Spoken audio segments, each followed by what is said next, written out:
more from there. কারণ একটা মানুষ তার জীবনে 20 বছর এক্সপেরিয়েন্সের মধ্যে দিয়ে শিখছে, সেটা এসে সে 30 মিনিটসে ডিসকাস করতেছে। তো you can learn in 30 minutes is 20 years of experience. খুব বিউটিফুল একটা জিনিস মনে আছে, ইমাম মালিক উনি মুয়াত্তা লিখছেন, খুব খুব বড় মাপের হাদিস গ্রন্থ। আমরা যখন বুখারী মুসলিম যেই স্কেলের মুয়াত্তা এক্স্যাক্টলি স্কেল। তো এক লোক ইমাম মালিকের কাছে আসছে, তো এসে সে মুয়াত্তা তার কাছ থেকে শিখছে 6 মান্থে, খুব বেশি সময় লাগে না, জাস্ট একটা হাদিস বই প্রথম থেকে শেষ পর্যন্ত পড়ছে। তো ইমাম মালিক তার বলতেছে যে আমি 20 বছরে যে কাজ করছি তুমি 6 মাসে শিখে গেছো। So that's the how you actually can get knowledge from the scholars. The university to মূলত a lot of knowledge actually comes from this informal way of teaching. So আমি really thanks জানাবো এই জাতীয় উদ্যোগ, এবং এটা কন্টিনিউ করা উচিত। Every month you can have a seminar and some expert people come, and that actually will help to move our horizon of knowledge. And Berkeley থেকে আমি পরবর্তীতে ইউনিভার্সিটি লুইভিলে জাস্ট 1 ইয়ার ছিলাম। ইন্টারেস্টিং হলো লুইভিলে আমি যখন পোস্টডক করছি আমার ডিপার্টমেন্ট ছিল civil engineering. So that looks somehow funny. এটার কারণ হলো যে আমাদের দেশের একটা খুব প্রবলেম আছে যে ধরেন আপনি একটা ডিপার্টমেন্টে ভর্তি হতে গেলেন, তো এক্স্যাক্টলি ওই ডিপার্টমেন্ট থেকে আপনার ডিগ্রি না হলে nobody will consider you, right? কিন্তু মডার্ন ওয়ার্ল্ডে এই বার আর নাই।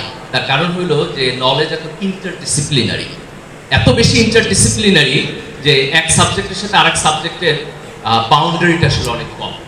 তো আমি যখন এখানে পোস্টডক করতে গেছি, আমার প্রজেক্ট ছিল chemistry, but actually it was under the material science subject, এটা সিভিল ইঞ্জিনিয়ারিং এর ডিপার্টমেন্টের পার্ট ছিল। ওকে, সো পোস্টডক শেষ করার পর, postdoc actually just N interim position, PhD করার পরে যে কোনো প্রফেসরের আন্ডারে এটা করা যায়। And at the same time I was for job, মাঝখানে কোভিড আসছে, so stock market was bad, এই কারণে আমার পোস্টডক একটু লেন্দি হয়েছে। অ্যান্ড আফটার দ্যাট ইন 2022 আমি হাওয়ার্ড ইউনিভার্সিটিতে কেমিস্ট্রি ডিপার্টমেন্টে জয়েন করি অ্যাসিস্ট্যান্ট প্রফেসর হিসাবে। This university is Washington DC, আমেরিকার ক্যাপিটাল সিটিতে। হোয়াইট হাউস থেকে জাস্ট 2 or 3 মাইলস, কিন্তু ড্রাইভ করে গেলে 20 মিনিট লাগে, কারণ রাস্তায় প্রচুর জ্যাম থাকে। খুব হাই ইম্পর্টেন্স সিটি তো, এই কারণে প্রচুর জ্যাম থাকে। আমার ইউনিভার্সিটির অ্যাপয়েন্টমেন্ট হচ্ছে অ্যাসিস্ট্যান্ট প্রফেসর হিসাবে। তো এটা একটু ডিফারেন্ট বাংলাদেশের চাইতে, যে বাংলাদেশে আমাদের সাধারণত ইউনিভার্সিটিতে অ্যাপয়েন্টমেন্ট হয় লেকচারার হিসাবে, তারপর সেখান থেকে প্রমোশন হয়, এবং আমরা এখানে মাস্টার্স পাশের পরেই হচ্ছে অ্যাপয়েন্টমেন্ট দিই। কিন্তু সাধারণত বড় ইউনিভার্সিটিগুলোতে বা আমেরিকান যে সিস্টেম, সেটা হচ্ছে রিসার্চ ট্র্যাক যেটা, সেটা শুরু হয় অ্যাসিস্ট্যান্ট প্রফেসর থেকে, এবং পিএইচডি সেখানে একটা requirement. Without PhD assistant professor হিসেবে জয়েন করা যায় না, এবং এটাকে আমরা বলি tenure track. So tenure track মানে হলো এটা একটা কন্টিনিউ অ্যাপয়েন্টমেন্ট, এটা কন্টিনিউ হবে, একটা সার্টেন টাইমের পরে তাকে টেনিউরড হওয়ার জন্য অ্যাপ্লাই করতে হবে। সো জেনারেলি এই টাইমটা হয় 5 বছর, 5 ইয়ার্স। কেউ আর একটু আগে করতে পারে, 4 ইয়ার্সের মধ্যে করতে পারে, কারো একটু বেশি টাইম লাগে। এরপরে যখন প্রমোশন হয় তখন অ্যাসোসিয়েট প্রফেসর হয়। তো আমি 22তে জয়েন করছি, সো জাস্ট 2 ইয়ার্স আমার শেষ হয়েছে, এটা 3rd ইয়ার চলতেছে। আফটার 2 more years আমি টেনিউরের জন্য অ্যাপ্লাই করবো। তাহলে অ্যাসোসিয়েট প্রফেসর হলে এটা আমাদের বাংলাদেশের স্ট্যান্ডার্ডে আমরা যেটা বলি যে চাকরি পার্মানেন্ট হলো, যে সেই ইউনিভার্সিটির সরকারি চাকরির মতো অনেকটা, তার চাকরি চলে যাবে না আনলেস কোনো মিসকন্ডাক্ট যদি না করে। কিন্তু অ্যাসিস্ট্যান্ট প্রফেসর থেকে অ্যাসোসিয়েট প্রফেসর হওয়ার সময় যখন অ্যাপ্লিকেশনটা হয়, এটা খুব ভিগারাসলি স্ক্রিনড হয়, যে তার টিচিং, তার রিসার্চ, তার সার্ভিস, এই সব কিছু মিলিয়ে তার একটা সিগনিফিকেন্ট ডেভেলপমেন্ট হলো কিনা। ছোট ইউনিভার্সিটিতে সাধারণত টেনিউরের রেট অনেক বেশি, 90% লোক টেনিউর পায়। কিন্তু একটু বড় ইউনিভার্সিটিতে এবং কম্পিটিটিভ ইউনিভার্সিটিতে এই রেটটা খুবই কম, sometimes it's 50%। So it's very scary যে আপনি ইউনিভার্সিটিতে অ্যাসিস্ট্যান্ট প্রফেসর হলেন, হয়তো 50% অ্যাসিস্ট্যান্ট প্রফেসর হতে পারে না, তার চলে যেতে হয় অন্য কোনো জায়গায়। So it's really competitive. এবং অ্যাসোসিয়েট প্রফেসর হওয়ার পর একটা সার্টেন টাইমে সে প্রফেসর হওয়ার জন্য অ্যাপ্লাই করতে পারে। এই টাইমটা 2 থেকে 3 বছর, কারো কারোর জন্য 4 বছর বা একটু বেশি। তো প্রথম টাইমটা হচ্ছে 5 ইয়ার্স, আর তারপর হচ্ছে 2 or 3 years. So within 7 or 8 years একজন ফুল প্রফেসর হতে পারে যখন সে অ্যাসিস্ট্যান্ট প্রফেসর হিসেবে জয়েন করে। ওকে, সো আমার রিসার্চ ইন্টারেস্ট নিয়ে যদি বলি, তাহলে আমার পিএইচডি হচ্ছে কম্পিউটেশনাল কেমিস্ট্রিতে। দ্যাট মিনস যে আমি যা করি তার সব কম্পিউটারে, কোডিং, আমার সফটওয়্যার, সিমুলেশন ইউজ করা। রিয়েল কেমিস্ট্রি, যে ল্যাবে গিয়ে কেমিস্ট্রির কেমিক্যালসের সাথে যে কাজ, এইটা আসলে আমার এই কাজের মধ্যে নাই। So this is some sort of physics, math and computational science. The reason আমি এটা কেন নিচ্ছি, দ্যাটস ইন্টারেস্টিং। ম্যাথ এবং ফিজিক্স আমার খুব পছন্দের জিনিস, এটা একটা কারণ। আরেকটা কারণ হলো আমি যখন মাস্টার্সে ঢাকা ইউনিভার্সিটিতে আমার যে প্রফেসর ছিলেন, প্রফেসর মনোরঞ্জন সাহা, হি ওয়াজ ওয়ান্ডারফুল ম্যান, স্যার অসাধারণ ছিলেন। তো ওনার সাথে আমি যখন মাস্টার্সে কাজ শুরু করছি, এটা সিনথেসিস কাজ ছিল। তো আমার মাইক্রো ম্যানেজমেন্ট খুব ব্যাড, যে কোনো কিছু নিয়ে কাজ করে। তো আমি প্রথম দিন ল্যাবে ঢুকছি, তো ঢোকার পরেই একটা ফ্লাক্স ভেঙে ফেলছি। তো তার আধা ঘন্টা পরে আরেকটা ফ্লাক্স ভেঙে ফেলছি। তো স্যার আসছে, স্যার এত ভদ্রলোক, উনি আমার পাশে এসে তারা বলতেছে, বাবা এটা লাস্ট ফ্লাক্স, এটা ভাঙো না, আমার আর নাই। তো I was scared to work in the lab. That was one of the reasons I computational chemistry নিয়েছি। But later on I realized যে actually lab is not bad. There are many ways you can do chemistry. There are many ways you can work in there. এবং many exciting things আছে। So scary হওয়াটা খুব ভালো জিনিস ছিল না, but I do not regret my decision. Computational chemistry is a wonderful thing. So I really don't regret that. Specific research project ক্ষেত্রে আমি দুইটা, there are more, but these two are the most important area যেখানে আমি খুব interested. One হচ্ছে aerosol chemistry, যেটা air water interface. So let's say আমাদের কোনো ওয়াটার বডি আছে, it can be ocean, it can be river. তো এখানে যে পানি আছে, পানিটা বাতাসের সাথে কিছু পানি হচ্ছে ভ্যাপরাইজ হয়ে উঠে যায়। তো যখন উঠে যায় তখন ছোট ছোট ড্রপলেট তৈরি করে, এই ড্রপলেটটাকে বলে আমরা aerosol। তো এই ড্রপলেটটা যখন বাতাসে মুভ করতে থাকে, তখন এয়ারে তো নানান কেমিক্যালস আছে, রাইট, নানান ধরনের গ্যাস আছে। এই গ্যাস পার্টিকেলগুলো হচ্ছে এই অ্যারোসলের ভিতরে তারা মুভ করে। বাইরে থেকে হচ্ছে প্রথমে সারফেসে আসে, সারফেস থেকে হচ্ছে অ্যারোসল পার্টিকেলের ভিতরে যায়। ন্যানোমিটার স্কেল হচ্ছে এই অ্যারোসল পার্টিকেলের লেন্থ। এখন ভেরি ইন্টারেস্টিং জিনিস হলো যে একটা কেমিক্যালস, এটা যখন তার সারফেসে থাকে আর এটা যখন হচ্ছে অ্যারোসল পার্টিকেলের ভিতরে চলে যায়, আমরা যেটাকে বাল্ক সলভেশন বলি, এই দুইটা জায়গায় তার properties not same. It doesn't behave exactly similarly. কিছু chemical reaction যখন সারফেসে হয় অনেক বেশি স্পিডি হয়ে যায়, some chemical reaction স্লো হয়ে যায় compared to the bulk. তো এই chemical reactionটা কিভাবে হয় aerosol particle-এ, এটা যদি আমরা বুঝতে পারি, then we will understand যে আমার atmospheric quality কি অবস্থানে আছে। So people actually spend a lot of energy, a lot of research to understand that how a chemical reaction happens within an aerosol particle and also at the surface of the aerosol. তো আমার ইন্টারেস্টের জায়গা হলো খুবই fundamental science, যে আমরা যদি একটা কেমিক্যাল রিঅ্যাকশনকে চিন্তা করি, এটা যদি পানির ভিতরে না হয়ে পানির সারফেসের উপরে হয়, তাহলে how much that is different than the bulk chemical reaction, and then that knowledge will be applied to this aerosol particle chemistry. So that's one area of research যেটা আমি করি। The second area হলো air water interface না, solid liquid interface. যে let's say আমার এখানে কোনো একটা লিকুইড আছে, it can be water, it can be some organic liquid, it can be some ionic liquid, এবং এই লিকুইডের সাইডে আমি এখানে একটা সলিড পার্টিকেল দিলাম, maybe some carbon nanotube or something, or maybe lithium ions for battery material. এবং যখন এই সলিড এবং লিকুইড দুইটা ডিফারেন্ট জিনিস পাশাপাশি আসে, তার ইন্টারফেসে যে কেমিক্যাল স্ট্রাকচার, এই কেমিক্যাল স্ট্রাকচার তার বাল্কের চাইতে completely different. So understanding that what happens is this surface, এটা অনেকগুলো কেমিস্ট্রির জন্য ইম্পর্টেন্ট। সো ফর এক্সাম্পল, যদি হেটারোজিনাস ক্যাটালাইসিস হয়, যে আমার একটা সলিড সারফেস আছে, তার উপরে ক্যাটালাইসিস রিঅ্যাকশন হচ্ছে, তখন I need to understand that. Another important জিনিস হচ্ছে ব্যাটারি। যে আমরা এখন যে কোনো মোবাইলে আমরা যে ব্যাটারি ইউজ করি, অথবা জাস্ট ওই ছোটবেলায় যে ব্যাটারি আমরা কিনতাম, তো সবকিছুর মেকানিজম একই, তার মধ্যে কমপ্লিকেটেড কেমিস্ট্রি থাকে। তো ব্যাটারিতে যেটা হয় যে আমার হচ্ছে দুইটা সলিড পার্টিকেল থাকে, একটা ক্যাথোড একটা অ্যানোড, এবং তার মাঝখানে আমার একটা লিকুইড ইলেকট্রোলাইট থাকে। তো এই যে লিকুইড ইলেকট্রোলাইট যখন সলিডের সাথে সারফেস তৈরি করে, সেখানে যে কেমিস্ট্রি হয়, that's really important to dictate and understand that how this battery material works. তো আমাদের একটা বিশাল ব্যাটারি রিসার্চ আছে।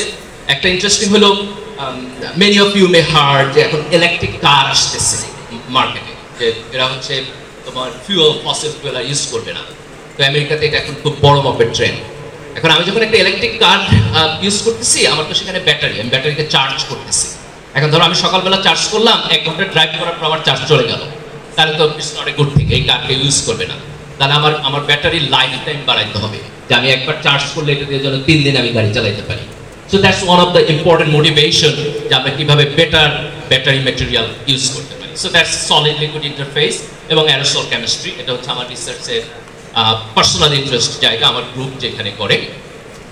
কারেন্টলি আমার ডিপার্টমেন্ট, আমার গ্রুপে there are 5 PhD students, 2 of them from Bangladesh, and I'm going to take all the students from Bangladesh. That looks racist, right? So I need to make a composition. And 2 postdoctoral research associates, and there are 4 or 5 undergraduate students that are more or less summer shomoy kaজ করে। Okay, let's go to my topic, science, technology and innovation, যেটা নিয়ে আমি আজকে আমরা কথা বলবো। So science ke how can we define? That's a critical right question as scientific literature, যে আমরা কিভাবে সায়েন্স কে ডিফাইন করি। আমরা যদি জাস্ট ওভারঅল কনসেপ্টে থাকি তাহলে হচ্ছে যে I'll look into nature and I'll see what happens there. I'll try to make an explanation, যে এটা কিভাবে ঘটে, এটা কেন ঘটে, and then I'll try to replicate that. যে আমি যে এক্সপ্লানেশনটা দিলাম, এই এক্সপ্লানেশনের মধ্য দিয়ে আমি এই ফেনোমেনাটাকে রেপ্লিকেট করি। এই সিস্টেমেটিক নলেজটা হচ্ছে সায়েন্স। এখানে একটা খুব ইন্টারেস্টিং ফিগার আছে, see that this is the length scale of the universe, যে আমি যদি human size that's close to 1 meter, and then if you go smaller than the cell, atom and the particle, electron, proton and neutron, then it goes to 10 to the power minus that's around 15, and if you go to the visible universe, that go to right 10 to the power around 40, something like that. So you have very tiny small particle and we have the very big universe, and human always try to understand যে এই ছোট জায়গা থেকে বড় জায়গা পর্যন্ত আসলে আমাদের কি কি হচ্ছে। এই আন্ডারস্ট্যান্ডিংটা সায়েন্সের বিভিন্ন ডিসিপ্লিনের মধ্যে দিয়ে আমরা করি। Even social science is also part of that, কিন্তু মেথোডোলজি ডিফারেন্ট। আমরা যখন ন্যাচারাল সায়েন্সের কথা বলি, ফিজিক্স, কেমিস্ট্রি, ম্যাথ, বায়োলজি, তো একটা স্পেসিফিক প্রসিডিউরের মধ্য দিয়ে এই নেচারের সিস্টেম কিভাবে কাজ করে সেটা আমরা বোঝার চেষ্টা করি। So that's the first thing in the science. Now I have fascination in science, and one of the reason যেটার কারণে আমার ফ্যাসিনেশন আছে, এটা একটা ফিলসফিক্যাল কোশ্চেন, যে why does science exist? আমরা যখন সায়েন্টিস্ট হিসেবে ল্যাবে কাজ করি, এই কোশ্চেন আমরা করি না যে কেন সায়েন্স এক্সিস্ট করে, কিন্তু if I just change myself for a few moments that I'm a philosopher and I looked into that, the only reason যে সায়েন্স কাজ করে তার কারণ হলো নেচার ইজ প্রেডিক্টিভ, এবং all the natural phenomena আছে, এটা রিপ্রোডিউসিবল।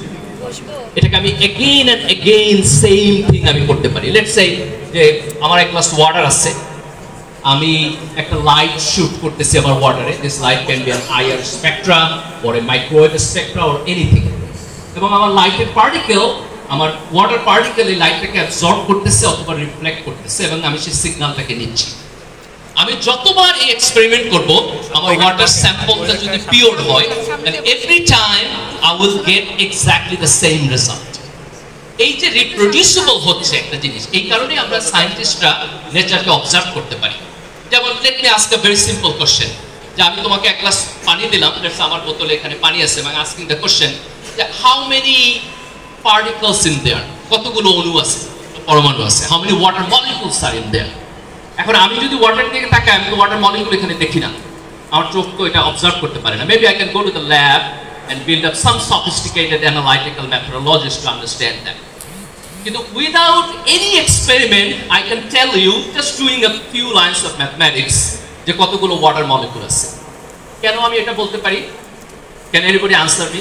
What's the magic number in there? Avogadro number. That's a constant, right? Okay, sir, chemistry কে ভালো পড়াইছে। That's very good. So Avogadro number is a constant, 10 to the power 23, right? এখন আমি যদি হচ্ছে water নেই, আমি যদি অক্সিজেন নেই, আমি যদি নাইট্রোজেন নেই, আমি যদি কার্বন ডাইঅক্সাইড নেই, all of them will give me the same number. But chemically they are not the same thing, right? Chemically oxygen or water is completely different. One of them is gas, one of them is liquid, right? আমি যদি তার freezing point চিন্তা করি, তার boiling point চিন্তা করি, it drastically different from one another. কিন্তু আমি যখন নাম্বার অফ মলিকিউলস কাউন্ট করতেছি, then a magic number exists. The question is why that constant is there. And that is not the only constant. আমাদের কেমিস্ট্রিতে আরো অনেক constant আছে, right? So for example, আমার স্লাইডে ডানে দেখাচ্ছে PV equals to nRT. What is R? Molar gas constant. That's the specific number, right? এই number আমাদেরকে কি বলতেছে? আমি যে কোনো একটা গ্যাস নিলাম, আমি যদি তার প্রেসার জানি, তার ভলিউম যদি জানি, এবং আমি যদি জানি how many numbers mole in there, R is a constant. I know that I can calculate the temperature, right? So the balloon, আমার মেয়ে বেলুন খুব পছন্দ করে। So let's say তুমি এটাকে pumping, so যে I have different type of gas inside that balloon. এবং আমি তোমাকে বললাম যে give me the temperature without using a thermometer, right? আমি thermometer দিয়ে measure করব না, but give me the temperature. You just need two things. You need what is the volume of the balloon and what is the pressure of the gas in there, right? If I know the pressure and volume, if I know the number of moles in there, then I can exactly calculate the temperature. And if my gas behave ideally, কারণ এই equation হচ্ছে ideal gas equation, সব gas সকল pressure টেম্পারেচারে ideal হিসেবে কাজ করে না, সেখান থেকে ডেভিয়েট হয়। But let's make an hypothetical assumption the gas is ideal. তাহলে আমি যতবার এই এক্সপেরিমেন্ট করব, আমি theoretically can measure exactly the temperature with high accuracy. এখন কোশ্চেন হলো, এই সূত্র কেন নেচারে কাজ করে? কেন এই কনস্ট্যান্ট আর অক্সিজেনের জন্য কাজ করে, নাইট্রোজেনের জন্য কাজ করে, কার্বন ডাইঅক্সাইডের জন্য কাজ করে, মেথেনের জন্য কাজ করে? ওয়াই? জেনারেলি ইন সায়েন্স আমরা ওয়াই এর উত্তর দেই না। আমরা জাস্ট হচ্ছে সায়েন্টিস্ট হিসেবে আমাদের কাজ হচ্ছে এই ম্যাথমেটিক্যাল ইকুয়েশন ডেভেলপ করা। সো সায়েন্টিস্ট এই ফিলোসফিক্যাল কোশ্চেনে যায় না, but if you go to that philosophical question, every constant is actually a miracle, right? If you're a believer, you can answer that by God, that He has God created that way. If you don't believe, you will be just puzzled by that. And that is not the only constant, right? There are many other constants. আমরা প্রত্যেকটা scientific সূত্রে যদি যাই, তাহলে আমরা দেখব যে বিভিন্ন জায়গায় এই প্যাটার্নগুলো এক্সিস্ট করে। So this is the reason যে কারণে হচ্ছে সায়েন্স এক্সিস্ট করে। Okay, so let's move to technology and innovation. So science basically একটা fundamental understanding. আমি যে কোনো একটা সিস্টেমের দিকে তাকাবো, and I'll try to understand what happening there. And I'll try to write down some mathematical equations, some explanations, so that these mathematical equation and explanation systematically ওই phenomenon কে explain করতে পারি, এবং again and again আমি করতে পারি। And then আমি যদি এই scientific principle কে ব্যবহার করে, application করে কোনো একটা জিনিস তৈরি করি, that's my technology. So for example, electronics, যে আমার একটা charged particle আছে, right? It may be a plus or minus, and I'm putting that into some electric field অথবা some magnetic field, and I'm looking into how that moves. So that's my fundamental understanding. এবং এই fundamental understanding কে ব্যবহার করে ধরো তুমি একটা smartphone বানায় ফেললা, so that will be the technology. And then এই টেকনোলজি যখন মার্কেটে গিয়ে ম্যাসিভলি কোনো কিছু করবে, that's the innovation. So a smartphone is an innovation. আমার মনে আছে, রাইট? আমরা ছোটবেলায় যে ফোন ব্যবহার করতাম আরো আগে, that's a button phone, right? Button ফোনের সময় বাংলাদেশে সবচেয়ে বড় কোম্পানি কি ছিল? নোকিয়া। এখন নোকিয়া আছে মার্কেটে? কেন হারায় গেছে? কেন হারায় গেছে? কারণ টেকনোলজিক্যাল ইনোভেশনের কারণে। That's how the economy is changing. যে সায়েন্স টেকনোলজিকে ড্রাইভ করে, টেকনোলজি ইনোভেশনকে ড্রাইভ করে, এবং এই ইনোভেশন মার্কেটকে সিস্টেম্যাটিকলি বদলায় দেয়, অ্যাব্রাপ্টলি বদলায় দেয়। So that's the story of the world, যেখানে আমরা এখন বসবাস করতেছি। এবং যে সমস্ত দেশগুলো সায়েন্স টেকনোলজি এবং ইনোভেশনে ভালো, তারা মডার্ন ওয়ার্ল্ডে অনেক বেশি ডেভেলপ। আমি এখানে একটা এক্সাম্পল দিচ্ছি যে কেন সায়েন্স টেকনোলজি এবং ইনোভেশন আমাদের জন্য ইম্পর্টেন্ট। এক্সাম্পলটা হচ্ছে প্যান্ডেমিকের, স্প্যানিশ ফ্লু হয়েছে 1918। ওয়ান অফ দ্য রিজন আমি এটা পিক করছি Belal because that's his expertise. So 1918 থেকে 20-তে যখন স্প্যানিশ ফ্লু হয়েছে, about 50 million people মারা গেছে in the world. 50 million. That's a crazy number. But now if you look into the later, right, আমরা যখন কোভিডে আসলাম, সেটা less than 1 million, provided that the দুনিয়ার population এখন বেশি, so পার্সেন্টেজ এটা আরো অনেক বেশি কমবে। এই ডেভেলপমেন্টটাই হচ্ছে সায়েন্স টেকনোলজি এবং ইনোভেশনের আউটপুট, যে আমরা এখন এমন একটা ওয়ার্ল্ডে আছি যেখানে আমরা নেচারকে আরো বেটার বুঝি আমাদের পূর্বপুরুষদের চাইতে। And then we can use that knowledge to solve our problem. So that's called progress, the scientific progress. COVID যখন হইলো, তখন within very short time, just within a year, আমরা কোভিডের ভ্যাকসিনকে বাজারে আসতে দেখলাম, এবার খুব এফেক্টিভলি কাজ করছে। So this is a very beautiful data. এটা শো করতেছে যে কিছু প্যাথোজেন যেটা আমাদেরকে প্রবলেম তৈরি করে সেটা কখন আমরা ফার্স্ট আইডেন্টিফাই করছি that this is the responsible for a disease, and on the right hand side এটা শো করতেছে কখন আমরা তার ভ্যাকসিন আমরা হচ্ছে ইনোভেট করতে পারছি. So you see that some of them typhoid fever হচ্ছে 1880 আমরা জানি যে একটা সার্টেন টাইপ অফ প্যাথোজেন এটা কজ করতেছে, কিন্তু আমরা তার ভ্যাকসিন পাইছি অলমোস্ট হচ্ছে 1990 সো যেগুলো ওল্ড সেখানে দেখো টাইম ল্যাগটা হচ্ছে অনেক বড়, কিন্তু আমরা যখন ফাইনালি কোভিডে আসলাম এটা within just 1 year we have been able to produce the vaccine. So that's the pinnacle of the scientific excellence in the human history. যে আমাদের scientific knowledge development এতখানি হইছে যে we can pick a problem and then dedicate our resources to find out how to solve that, and then we can find out a cure for that. So this is the modern world, and this is why we need the science, technology and innovation. And I can give you one very specific parameter. If you do the COVID vaccine and you see the কোন দেশগুলো এই vaccine তৈরি করছে, and you will see the distribution. America, UK, right? And then China, so that's the developing world. India হচ্ছে ওদের কাছ থেকে technology এসে বানাইছে কিন্তু নিজেরা টেকনোলজি তৈরি করতে পারে না. This is exactly where India stands today. আর আমরা ভ্যাকসিনের একটা পলিটিক্যাল নাম দিছিলাম, রাইট? কিন্তু ভ্যাকসিন মার্কেটে আসে নাই. So that's where we stand, unfortunately, and we need to change that.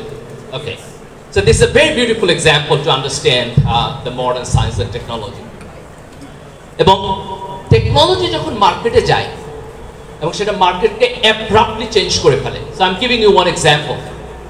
এখানে top 10 US company in terms of the amount of money they have. So Apple, Microsoft, Google, Cisco, Oracle, all of them are technological company. Software, right? Computer. So you don't see any old type of business. Let's say land, housing. Those are also big business, but you can see that many the largest the business that এখন পৃথিবীকে dominate করতেছে এগুলো technology based. So modern innovation based. এবং এখানে দেখো Pfizer হচ্ছে the pharmaceutical company যারা হচ্ছে তোমার কোভিড এর ভ্যাকসিন মার্কেটে আনছে. This is a little bit older data, I think 2015 or 19. So এখানে ফাইজার হচ্ছে $39.3 billion তাদের total amount of asset. 2016 38, and you see in 2022 এটা almost 3 times jump করে তারা more than $100 billion তাদের total asset এর যেই prediction এখানে. এবং আমরা যদি বোঝার চেষ্টা করি যে একটা কোম্পানি কত বড়, we can compare to the Bangladesh budget, the $74 billion হচ্ছে আমাদের বাজেট, তাহলে আমাদের একটা দেশের বাজেটের চাইতে তাদের একটা কোম্পানির হচ্ছে তোমার টোটাল ভ্যালুয়েশন বড়. This much big these people are. এবং এই যে তার জাম্পিং, এই জাম্পিং হচ্ছে তার সায়েন্স এবং টেকনোলজিক্যাল ইনোভেশনের মধ্যে. So that's actually the story the world আমরা এখন বসবাস করি. How much time I have?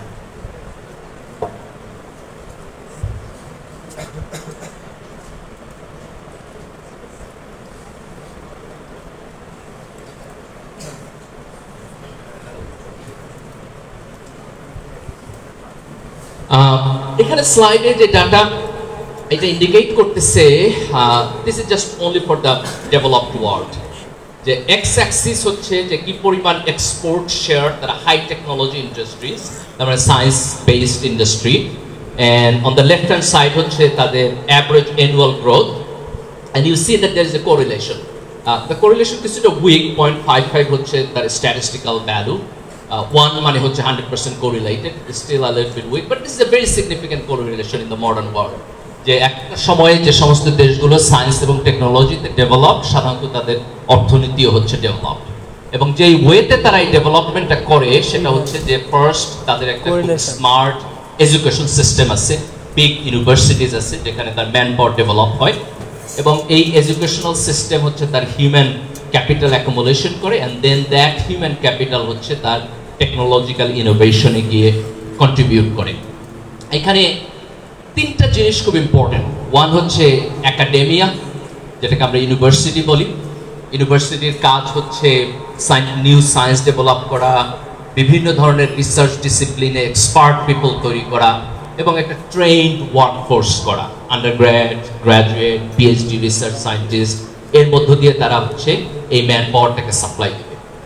And then একটা বড় পার্ট হচ্ছে ইন্ডাস্ট্রি, যারা একাডেমিয়ার সাথে কোলাবোরেশন করবে, এবং এই ইন্ডাস্ট্রি হচ্ছে মোর টেকনোলজি ওরিয়েন্টেড। একাডেমিয়া সাধারণত যে রিসার্চগুলো করে সেগুলো অনেক সময় ফান্ডামেন্টাল রিসার্চ হয়, আর ইন্ডাস্ট্রি মোস্টলি যেখানে হচ্ছে তার মানি ইনভেস্ট করে সেটা হচ্ছে মোর অ্যাপ্লিকেশন সাইড। এবং একাডেমিয়া এবং ইন্ডাস্ট্রির সাথে গভর্নমেন্টের একটা ট্রায়াল রিলেশনশিপ আছে, যেখানে গভর্নমেন্ট হচ্ছে ফান্ডিং দেয়, তারা পলিসি এবং রেগুলেশন ঠিক করে, বিভিন্ন ধরনের বিজনেস ইনসেন্টিভ দেয় যাতে করে ইন্ডাস্ট্রি তার টেকনোলজিকে ডেভেলপ করতে পারে, এবং অনেক জায়গায় গভর্নমেন্ট নিজেও সায়েন্টিফিক রিসার্চে মানি ইনভেস্টমেন্ট করে, যেমন ন্যাশনাল ল্যাবের মাধ্যমে এই কাজটা তারা করে। তো আমি যদি একটা ডাটা এখানে দেখি যে this is United States data, তাদের total research and development expenditure 2019, so this is a really large amount of, right, আমাদের বাজেটের চেয়ে প্রায় 10 গুণ টাকা তারা হচ্ছে R&D expenditure করে। And if you look into this plot, you see that the more R&D টা আসে আসলে বিজনেস থেকে, 72.2% তাদের total R&D, that's actually the business sector. So this is one of the reason যে কারণে হচ্ছে যারা শিল্পোন্নত দেশ তাদের জন্য সায়েন্স এবং টেকনোলজিতে কেন তারা ডেভেলপ থাকে, কারণ তাদের অলরেডি একটা বিজনেস আছে, যে বিজনেস টেকনোলজিক্যাল ডেভেলপমেন্টের উপরে দাঁড়ানো, এবং এই বিজনেস তার প্রফিটের একটা বিশাল অংশ আবার R&D তে ব্যাক করে। তার ফলে এটা একটা সাইকেল, যে আমি already develop, then I spend money for more development and I begin the development again and again. So that's the way তারা এখানে যায়। তো industry is a very big player in here, এবং এখানে সেকেন্ড লার্জেস্ট হচ্ছে federal government, that means the American government, the tax money, তারা হচ্ছে একটা হিউজ অ্যামাউন্ট অফ মানি হচ্ছে এখানে ইনভেস্টমেন্ট করে। So money speaks. I mean, capitalism has many bad things, but they have also some very good things. So one of the thing is, আমি যদি চাই যে আমার দেশ এডুকেশনে উন্নত হবে, তাহলে আমার বড় অংশ আমার শিক্ষা ব্যবস্থায় দিতে হবে। If you don't dedicate that money, your education system will not be developed.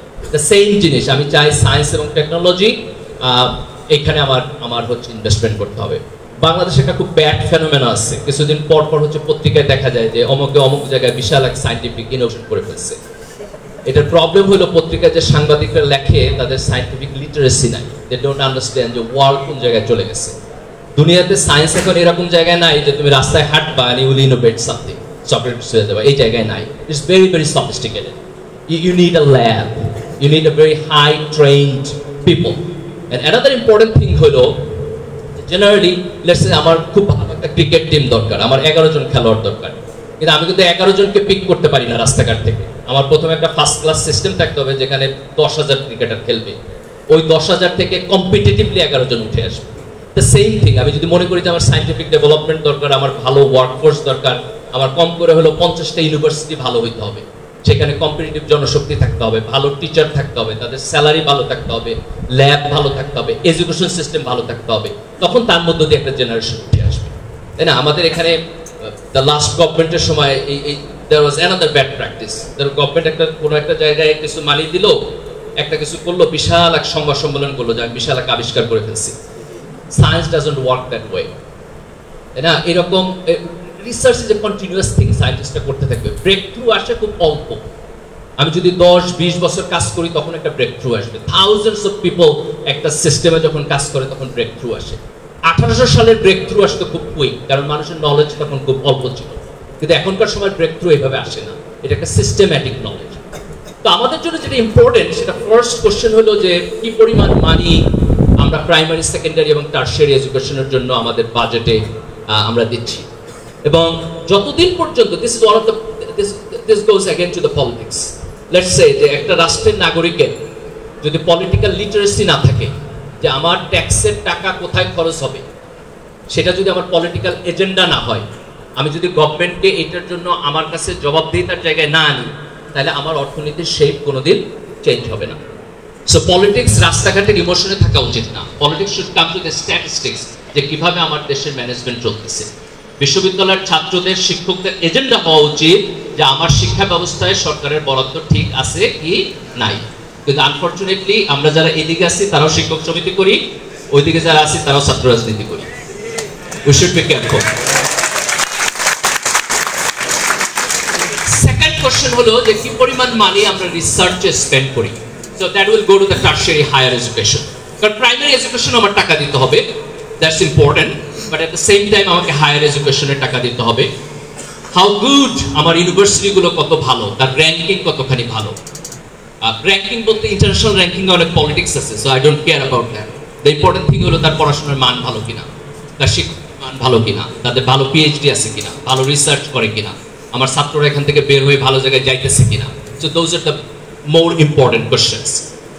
এবং হচ্ছে আমরা কি পরিমাণ মানি স্পেন্ড করি নিউ টেকনোলজি ডেভেলপমেন্টে, এটা আসলে গভর্নমেন্টের সাথে ইন্ডাস্ট্রির পার্টনারশিপের কোশ্চেন হবে। The market does matter. So this is a very beautiful data. এটা চায়নার ডাটা। চায়নাকে আমি পিক করছি এই কারণে যে আমাদের রিসেন্ট টাইমে ওয়েস্টার্ন ব্লকের বাইরে যারা ডেভেলপড হয়েছে তার মধ্যে চায়না হচ্ছে একটা বিশাল বিশাল এক্সাম্পল। এন্ড ইউ সি যে তাদের বাজেটে টোটাল জিডিপির মোস্ট প্রবলি জিডিপির কত পার্সেন্ট তার এডুকেশনে খরচ করতেছে। 2000 সালের দিকে এটা ছিল close two 2.5%, right, 2.67 something like that. এবং এটা স্লোলি তারা বাড়াইতে বাড়াইতে মোর দ্যান 4%-এর উপরে আছে। So there is no magic, there is always a rule. So if you look into that something is changing, then you can find out that there is a reason behind that. তো তাদের ডেভেলপমেন্টের reason হচ্ছে যে আমি আমার এডুকেশনে একটা বড় অংশের বরাদ্দ দিলাম, তো আমার আগে যেটা বাজেট ছিল তার আমি টুয়াইস করে দিলাম, and that will reflect. So this is one recent example. এটা বাংলাদেশের data with compare to other countries, India এবং জাপানের তুলনায় ইউ ক্যান লুক যে বাংলাদেশের এডুকেশন এক্সপেন্ডিচার খুবই টাইনি। তবে এই ডাটাটা একটা প্রবলেম আছে, এটা হলো টোটাল পপুলেশন দিয়ে নরমালাইজ করা হয় না, so that's a problem. So let's look into the second data, that's much better. Okay, এই ডাটা যদিও ওল্ড একটু 2019, কিন্তু this a very significant data. এটা হচ্ছে আমাদের সাউথ এশিয়ায় শো করতেছে যে জিডিপির কত পার্সেন্ট আমরা এডুকেশনে, তিনটা জায়গা দেওয়া, হেলথ, এডুকেশন এবং সোশ্যাল অ্যাসিস্ট্যান্স। আমাদের ইন্টারেস্ট হচ্ছে এডুকেশনে। এডুকেশন হচ্ছে মাঝখানের জায়গাটা 3.37, 4.3, 7.1, 5.1, 3.8, 2.8, 3.9, 2.8, 1.5. So I have a question for you. এখানে কোন দেশের জিডিপিতে পার্সেন্টেজ এডুকেশন ইনভেস্টমেন্ট সবচেয়ে কম? Shame. Shame. What should be your political agenda for next 5 years? Education. এই 1.5% কে কত পার্সেন্টে বাড়াইতে হবে? At least 4 এর উপরে, 5%, at least 5%. So this is my message for everybody. If you want to do politics for that.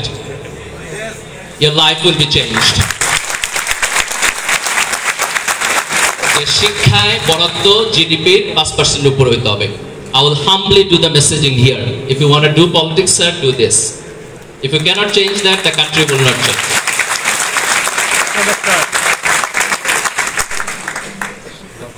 Okay, so this is the last point. কিভাবে university can play a role in this change? বিশ্ববিদ্যালয় কি করতে পারে? বিশ্ববিদ্যালয়ের যেটা কাজ সেটা হচ্ছে কোয়ালিফাইড স্টুডেন্ট তৈরি করা। তো আমরা এটাকে দুইটা ভাগে ভাগ করতে পারি। সাধারণত আমেরিকাতে আমরা ইউনিভার্সিটিকে তিন ডিফারেন্ট ভাগে ভাগ করি। তার মধ্যে রিসার্চ বেসড ইউনিভার্সিটিকে আমরা বলি R1, R2, R3। R1 হচ্ছে টপ রিসার্চ বেসড ইউনিভার্সিটি, তারপর R2, তারপরে R3।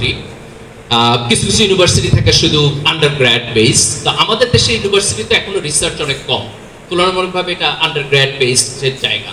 তো আমাদের একটা বড় ফোকাস হওয়া উচিত যে আন্ডারগ্র্যাড স্টুডেন্টদেরকে রিসার্চ স্কিলের মধ্যে নিয়ে আসা, যাতে করে তারা এখানে দুইটা জায়গায় যাইতে পারে, যে গ্লোবাল মার্কেটে তারা ভালো ম্যান পাওয়ার হিসেবে যাইতে পারে, এবং গ্লোবাল যে হায়ার এডুকেশন মার্কেট আছে সেইখানে যেন তারা খুব কুইকলি চলে যাইতে পারে কম্পিটেন্ট ওয়েতে। আমরা ইন্ডিয়ার সারাদিন গালাগালি করি, কিন্তু ট্রুথ হলো ইন্ডিয়া আমাদের চাইতে এডুকেশন সিস্টেমে এবং এই কম্পিটিটিভ ওয়ার্ল্ড মার্কেট ধরার ক্ষেত্রে আমাদের চাইতে 10 গুণ বেশি আগানো। If you can't beat them, রাস্তায় দাঁড়ায় মিছিল মিটিং করে কোনো ফায়দা হবে না। We need to do that. Second হলো যে পিএইচডি প্রোগ্রাম, হায়ার এডুকেশন। আমাদের জন্য এটা কঠিন, যেহেতু আমাদের বাজেট কম। আমরা যদি শুরুতেই খুব সফিস্টিকেটেড পিএইচডি প্রোগ্রামের দিকে চোখ দেই, তাহলে এটা আমরা কন্টিনিউ করতে পারবো না। আমাদের এখানে সিলেক্টিভ হওয়া উচিত। আমাদের প্রথম প্রায়োরিটি হওয়া উচিত আন্ডার গ্র্যাজুয়েট এডুকেশনের কোয়ালিটি, এখানে আমাদের মোর মানি যাওয়া উচিত, এবং দেন সিলেক্টিভলি পিএইচডি প্রোগ্রাম যেগুলো আমাদের দেশের জন্য রেলেভেন্ট, এবং এটাকে আমাদের ইন্ডাস্ট্রির সাথে কোলাবোরেশন হওয়া উচিত। যেমন আমাদের দেশে ফার্মাসিউটিক্যাল ইন্ডাস্ট্রি খুব ডেভেলপ, তো we should focus on that, pharmaceutical chemistry, এবং এই জায়গাতে আমাদের ভালো পিএইচডি প্রোগ্রাম থাকা উচিত এবং ইন্ডাস্ট্রির সাথে কোলাবোরেশন থাকা উচিত। এভাবে আমরা যদি সিলেক্টিভলি যাই, তাহলে আমাদের অল্প বাজেটের মধ্যে যে কাজ করার পদ্ধতি, এটা আমরা তৈরি করতে পারবো, and then collaboration with industries. তো ইউনিভার্সিটিতে আন্ডারগ্র্যাড ফোকাসের পক্ষে আমি অ্যাডভোকেসি করতেছি এই কারণে, there is a very big market. You can see this data, যে এখানে হচ্ছে কি পরিমাণ ইন্টারন্যাশনাল স্টুডেন্ট প্রতি বছর আমেরিকাতে পড়তে যায়, এবং ইউ সি দ্যাট চায়না এবং ইন্ডিয়া এখানে ডমিনেট করতেছে, বাংলাদেশ অনেক পিছনে। আমি যদি হচ্ছে চায়না এবং ইন্ডিয়াতে আমাদের চাইতে অলমোস্ট 20 টাইমস অফ স্টুডেন্টস ওখানে যাচ্ছে। So this is a really really big market. আমরা যদি আমাদের ইউনিভার্সিটির কম্পিটেন্স বাড়াইতে পারি, তাহলে এই গ্লোবাল ইন্টারন্যাশনাল মার্কেটে আমাদের যাওয়ার সুযোগ অনেক বেশি, এবং আজকের দুনিয়ার জন্য এটা খুব ইম্পর্টেন্ট। তো এটা হচ্ছে আমাদের প্রথম কাজ, যেটা ইউনিভার্সিটি করতে পারে, এবং তারপর ইউনিভার্সিটি হচ্ছে আরো বেশি কোলাবোরেশন তৈরি করতে পারে। So let's drop that data. Okay, so finally couple of things এখানে, যে ইউনিভার্সিটি যদি আন্ডারগ্র্যাড এডুকেশন এবং রিসার্চের ক্ষেত্রে ফোকাস দিতে চায়, তাহলে আমাদের যেটা প্রয়োজন প্রথমে হচ্ছে উই নিড ফ্যাকাল্টি যাদের গুড পিএইচডি ডিগ্রি আছে এবং যাদের অ্যাক্টিভ রিসার্চ প্রোফাইল আছে। So some people want to propose যে আমাদেরও রিক্রুটমেন্ট সিস্টেম অ্যাসিস্ট্যান্ট প্রফেসর থেকে শুরু হওয়া উচিত, যে আপনার পিএইচডি। এখানে আমার মধ্যে দুইটা ট্র্যাক হইতে পারে, যে আর্লিয়ার টাইমে লেকচার হিসেবে জয়েন হইতে পারে, that will be a teaching track, but when সে পিএইচডি করে আসতেছে, তারপরে তার অ্যাসিস্ট্যান্ট প্রফেসর হিসেবে আবার নতুন করে নিয়োগ হবে তার রিসার্চ ট্র্যাকে। সো এটা একটা সিস্টেম আমরা চিন্তা করতে পারি। আরেকটা হলো যে যাদের ভালো পিএইচডি ডিগ্রি আছে এবং যারা হচ্ছে রিসার্চে অ্যাক্টিভ, তাদেরকে রিওয়ার্ডিং করতে হবে। তো ক্যাপিটালিস্ট ওয়ার্ল্ডে একটা বলে যে আইদার স্টিক থাকতে হবে অথবা ক্যারট থাকতে হবে। তার মানে হচ্ছে সে না করলে তার পানিশমেন্ট থাকতে হবে, অথবা করলে তার জন্য হচ্ছে রিওয়ার্ড থাকতে হবে। এটা না হলে কাজ হবে না। সো লেটস সে একজন অ্যাসিস্ট্যান্ট প্রফেসর আসলো, যে সে খুব খাইটাখুইটা পিএইচডি করতেছে, অথবা খুব খাইটাখুইটা তার রিসার্চ খুব ভালো, আর আরেকজন কিছুই করতেছে না। আমি যদি দুইজনকে একই টাইমে অ্যাসোসিয়েট প্রফেসর হিসেবে প্রমোশন দেই, তাহলে যে কষ্ট করে রিসার্চ করলো তার মোটিভেশন কি? যে বাসায় বসে যা সার্টিফিকেট ঝুলায় রাখবে, এটাতে তো হবে না। তাহলে তো আমাকে তার একাডেমিক ডিসিপ্লিনের মধ্যে, তার জব সেক্টরের মধ্যে, এখানে তাকে আইদার অনার দিতে হবে, অথবা সুবিধা দিতে হবে, মোর রিসার্চ মানি দিতে হবে, আর্লি প্রমোশন দিতে হবে, তাইলে পরে হচ্ছে সে মোটিভেশন পাবে। তো উইদাউট মোটিভেশন এই সিস্টেমগুলো আসলে কখনোই কাজ করবে না। সো আমাদের ইউনিভার্সিটির যারা decision making body, they should think about that. আমাদের কারিকুলাম আপডেট করতে হবে। এটা খুব বড় কাজ না, আমাদের কারিকুলাম একেবারে খারাপ না, ইটস নট ব্যাড। জাস্ট কিছু কিছু ক্ষেত্রে যেখানে মডার্ন নলেজ চেঞ্জ হইতেছে, সেখানে আমাদেরকে ওই নলেজটা যেমন আসে। যেমন one example, computer science department এখন এআই, এটা হচ্ছে খুবই ডেভেলপিং ওয়ার্ল্ড, প্রতিদিন চেঞ্জ হইতেছে, প্রতি বছর চেঞ্জ হইতেছে। তা আমি যদি সেখানে আমার কারিকুলাম আপডেট না করি, তাহলে আমি পিছিয়ে যাব। কিন্তু আমি ফিজিক্স পড়াবো, রাইট? ফিজিক্সের যে সূত্র আইনস্টাইন আবিষ্কার করছে, অথবা যে কোয়ান্টাম কেমিস্ট্রি, তার অনেক কিছু old classic, not a problem. কিন্তু নিউ ডেভেলপমেন্টগুলোকে আমার সব জায়গায় কারিকুলামের মধ্যে আনতে হবে। So that's one of the important thing. Undergrad ছাত্রদের পারফরমেন্সের একটা বড় অংশ ডিপেন্ড করে তার রিসার্চ অপরচুনিটির উপরে, যে সে আন্ডারগ্রেড স্টুডেন্ট থাকা অবস্থায় একজন প্রফেসরের সাথে তার রিসার্চ গ্রুপে গিয়ে সে কাজ করবে, এবং কাজের মধ্যে দিয়ে একটা রিসার্চ পাবলিকেশন লিখবে, তার কিছু সাইটেশন হবে, রিসার্চ ফিল্ড সম্পর্কে তার ধারণা থাকবে। যেমন আমার পার্সোনাল এক্সপিরিয়েন্স ছিল, আমি যখন পিএইচডি করতে গেছি, আমি পিএইচডি শুরু করার আগে I did not know anything. আমার ফিল্ড সম্পর্কে আমার কোনো জ্ঞান ছিল না, আমাকে শুরু করতে হয়েছে জিরো থেকে।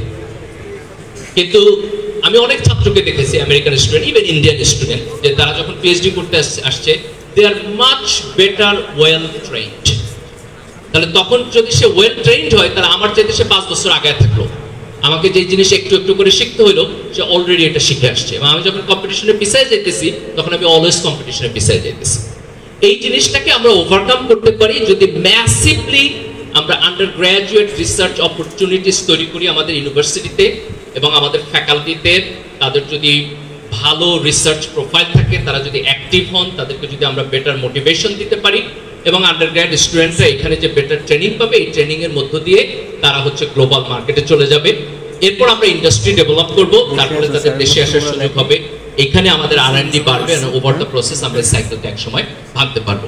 এবং এই কারণে university should partner with some career consulting farm অথবা ডেভেলপ দেয়ার ওন, যাতে করে আমাদের ছাত্ররা একটা আন্ডারগ্রেড স্টুডেন্ট যেন বি অ্যাডভাইসড হইতে পারে যে ওকে তুমি এই সাবজেক্টে আসো, এটা রিসার্চ ফিল্ড এরকম, এখানে এই লাইনে গেলে তোমার জন্য ভালো হবে। তো ইউনিভার্সিটির উচিত যে এটাকে ডেভেলপ করা অথবা কারোর সাথে পার্টনারিং করা। আজকে যে প্রোগ্রাম আয়োজন করা হয়েছে দিস ইজ ভেরি গুড, এবং আমি এনকারেজ করবো যে এই জাতীয় সেমিনার সাবজেক্ট ওয়াইজ হায়ার এডুকেশনের জন্য অথবা আন্ডারগ্রেড রিসার্চের জন্য অথবা কখনো কখনো এটাকে ভাগ করে আরো স্পেসিফিকলি সাবজেক্ট ভিত্তিক হইতে পারে, তাহলে পরে এটা আমাদের স্টুডেন্টদের এডুকেশন সিস্টেমে এবং তাদের ডেভেলপমেন্টে অনেক বেশি কন্ট্রিবিউশন করবে। So more or less that's my point. আমি যদি সাম আপ করতে চাই তাহলে যে কয়েকটা পয়েন্ট, তার প্রথম হলো যে আমরা এখন যে দুনিয়াতে আছি, this a very challenging world, কারণ হচ্ছে টেকনোলজি পরিবর্তন হচ্ছে খুব কুইকলি। এখন প্রতি 5 বছর অথবা 10 বছরে যতখানি পরিবর্তন হয়, আর্লিয়ার টাইমে 50 বছরে ততখানি পরিবর্তন হয়েছে। যেমন আমেরিকাতে আমরা এটা প্রায় বলি যে আগে মানুষ একটা স্কিল দিয়ে তার লাইফ টাইম শেষ করে ফেলত। এখন সফিস্টিকেটেড স্টেম ফিল্ডে কোনো লোক যেই স্কিল দিয়ে চাকরিতে ঢুকে ওই স্কিল দিয়ে তার চাকরি জীবন শেষ করতে পারে না, তাকে এর মধ্যে ডেভেলপ হইতে হয়, প্রপার ট্রেনিং এর মধ্যে যেতে হয়। এত কুইকলি চেঞ্জ হইতেছে। তো এই কুইকলি চেঞ্জের সময় আমাদের কম্পিটিশন অনেক বেশি বেড়ে যাচ্ছে এবং কম্পিটিশন গ্লোবাল হয়ে যাচ্ছে। সারা দুনিয়ার মানুষ একসাথে কম্পিটিশন করতেছে। এই যে I need to B updated হইতে হবে যে আমি কোন জায়গাতে আছি এবং আমার টেকনিক্যাল ডেভেলপমেন্ট বাড়াইতে হবে। আমাদের দেশে এখন we have a very large amount of young people. আমাদের পপুলেশনের একটা লম্বা অংশ হচ্ছে ইয়াং। আমরা যদি তাদেরকে প্রপার এডুকেশন দিতে পারি then they will be our asset. তো আমাদের বিশ্ববিদ্যালয়কে আমাদের স্টার্ট করতে হবে গভর্নমেন্টের বাজেট, জিডিপির যাতে একটা বড় অংশ মোর দ্যান 5% আমরা যেন এডুকেশনে আসতে পারি, এবং আমরা যেন আমাদের ইউনিভার্সিটির এডুকেশন সিস্টেমকে আমাদের আন্ডারগ্র্যাড স্টুডেন্টদেরকে বেটার ট্রেন করতে পারি। এটা যদি আমরা করতে পারি তাহলে হচ্ছে আমাদের এই population will be a workforce, really good workforce, এবং তার মধ্য দিয়ে আমরা আমাদের অর্থনৈতিক ডেভেলপমেন্টের দিকে সামনের দিকে এগিয়ে যাব। The dream that we see যে বাংলাদেশ সাউথ এশিয়ার মধ্যে এবং এশিয়ার মধ্যে একটা ভালো কান্ট্রি হিসাবে মাথা তুলে দাঁড়াবে in science, technology, innovation, education and leadership. Allah subhanahu wa ta'ala আমাদের সেই তৌফিক দান করুক। আমিন। Thank you. আসসালামু আলাইকুম। ধন্যবাদ জ্ঞাপন করছি আমাদের আজকের স্পিকার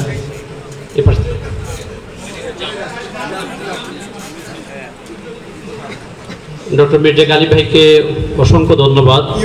আমরা গালিব স্যারের কিছু প্রশ্ন নিব, তবে আমাদের একটু রেস্টের পরে আমরা আমাদের প্যানেলিস্টদের আলোচনা শুনবো, তারপরে আমরা কিছু প্রশ্ন নেব আপনাদের যদি সময় হয়, এবং সময় হবে আশা করি ইনশাআল্লাহ। আমরা 12টা পর্যন্ত আমাদের সময় আছে।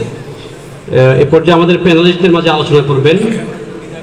আজকের প্যানেলিস্টদের 3 জন আলোচনা করবেন, আলোচনা নিয়ে আসবেন এখন সবার পরিচিত, এই কারণে মনে হয় স্যারের নাম আমি নিজে অনেক শ্রদ্ধা পোষণ করি, এবং